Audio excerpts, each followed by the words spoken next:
You will find Suggest a New Listing in various places in the footer. Click here to suggest a new record, up in the header to suggest a new listing, through the contact information to suggest a new listing, because there's no doubt that this database will benefit greatly from the community identifying things that are missing from it and suggesting new records that should be added. The process to suggest a new listing, and I'm going to go briefly to that form, is here. When you click on that link, you can read the record inclusion policy if you wish, and this is certainly a good idea if you're not familiar with it. When you click on the record inclusion policy, you will see the terms of use for the database, the copyright for the information, the inclusion policy, that is what's going to be in this database and what's not going to be in it. So you're not going to find a record for Joe's Corner Garage or the local Tim Hortons shop unless it actually is providing as community service as one of its programs. Generally speaking, these rules will be followed by the data managers to ensure that this database remains focused on the community services that it's intending to serve. And as well, if the resources to maintain the database are not sufficient to do everything that everyone would like, these priorities that are listed will be brought into play to give some guidance to the data managers about what they should be focusing upon. So I do commend you to read the inclusion policy at some point, and certainly if you are going to identify missing information in the database, Suggest a New Record is the place to go to identify what information is not there. This is a pretty straightforward form. Any one of these question marks will tell you what the information is that's expected here.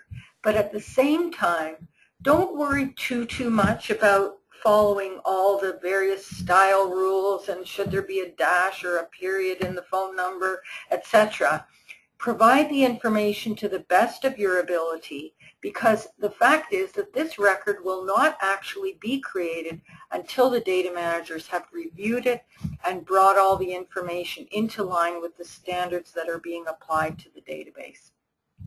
So don't feel nervous about whether or not you're putting precisely the right information into your suggestion, because create a new record is a suggestion. It's not actually going to go to the database until it's done. So as you work your way through this form, there's some very obvious fields, phone fields, TTY phones if you have them, an email field, website fields, if you have a Facebook page, if you have an RSS feed from a program that you're familiar with, you would put it here, Twitter, etc. The capacity to be able to put in the physical address, which may also be the mailing address, but sometimes isn't, in a site location. So if you're in a particular building in Regina or the surrounding area that people would recognize as the such-and-so building, again, what community you're located in, and I'm going to get a little bit into this when we go on a bit further. What's your nearest major intersection? If you know the bus routes that come to your location, then by all means you could enter them there. If you have more than one location, put information here about another address. If your mailing address is different from your physical address, put it here. Who your contacts are. If phone numbers and so on are the same for your contacts as they are for your main part of your record, you don't need to repeat them, so there's no need to put in information 2 and 3 times. Putting the phone number in once is quite sufficient.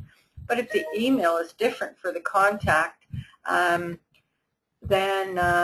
it is for, pardon me, I'm getting little reminders popping up all over the place here, then you put in the email for this person. But if the email that's used is the organizational email, you don't need to repeat it, and so on. So just work your way through the form. identify information about the accessibility of your location, a description, what area you serve, if there are particular dates when you operate, hours of operation. If you have meetings that you would like the public to know about, you can document them. If you have a transportation program to get your services, you can put it there. If there's eligibility comes into play, if you charge fees, if you're speaking and mandated to provide service in other languages, and so on. And so it's pretty clear down at the bottom. What you do is put in your name, your email, and your phone number, and those fields are really important, and then as well your organization and job title, and you can put a note in if you want to say something about what you're suggesting. For example, you may know a little bit about some other organization that you think should be in here, but you don't know a lot. You might put a note in here, I've only included bare bones information. Sorry, you'll have to do some research to identify the rest.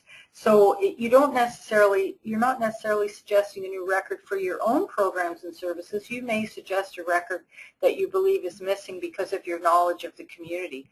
Taking advantage of what people know about the network of services in the community beyond their own organization or service is a really good way to strengthen the content of the database.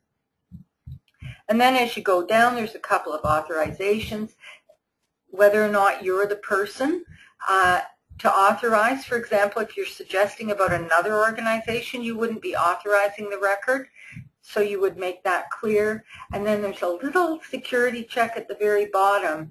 Because of the fact that we want to avoid spam bots that roam around the internet filling in forms randomly with sometimes silly and sometimes unpleasant content, because this requires you to put in tomorrow's date, it needs a human being to figure that out, and so that prevents a lot of spam coming to the data manager. So that's the check, and then you submit.